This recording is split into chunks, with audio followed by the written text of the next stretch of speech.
Take a break from your busy schedule and join Harold Sala for Guidelines, a 5-minute commentary on living. When you feel the stinging bite of persecution for the first time in your life, you reel back, much like someone who has been attacked by a swarm of killer bees. What did I do to deserve this, you ask yourself. Then you begin to wonder if it's worth it to hold out for what you believe to be right or true. And that's when the strength of your convictions determines whether you take the heat courageously or cowardly back out of the kitchen. The reality is that as our age grows darker and more foreboding, the more will those who stand for something stand out as being out of sync and different from the crowd. I couldn't help thinking of this as a number of different situations all confronted me about the same time. I listened to a young woman tell how she was literally pushed out of her job by a boss who resented her Christian faith.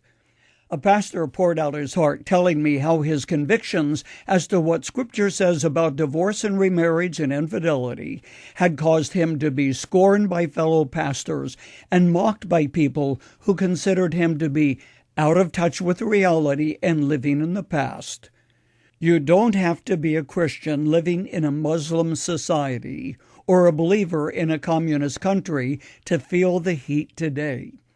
Object to what your kids are getting in school about alternative lifestyles embracing homosexuality, or try to raise a standard when it comes to dress or modesty, and you will quickly discover you are a pilgrim living in a hostile world, a sojourner whose citizenship is in heaven, one whose views are shared by very few other people.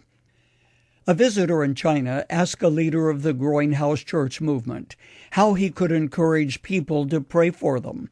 The Chinese pastor said, "Stop praying for persecution to end in China, for it is through persecution that the church has grown."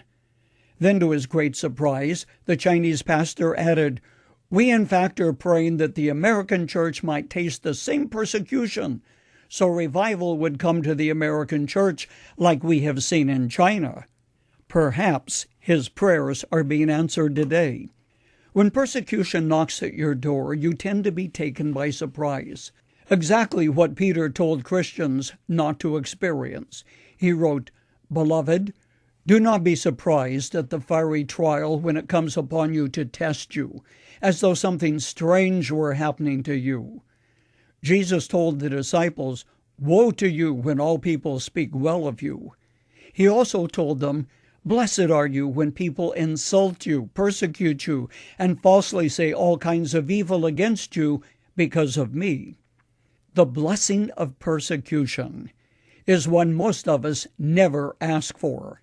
Yet the fact remains that when you stand fast in the face of opposition, God does something deep, something lasting, something purifying in your heart and soul, something that would never happen apart from what you have gone through.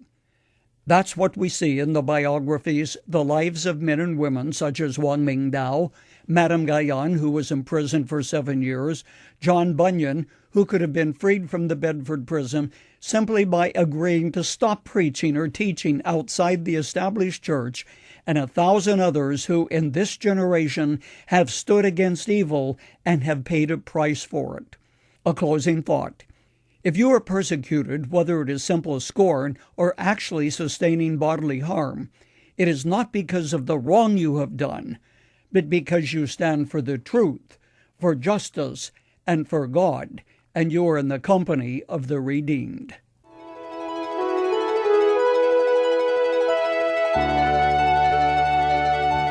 You've just heard Dr. Harold Sala with Guidelines, a 5-minute commentary on living.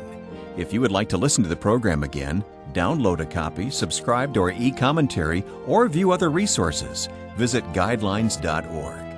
We would like to hear from you too. You can email us at info@guidelines.org. That's info@guidelines.org. Thanks for listening, and we invite you to join us again for the next edition of Guidelines.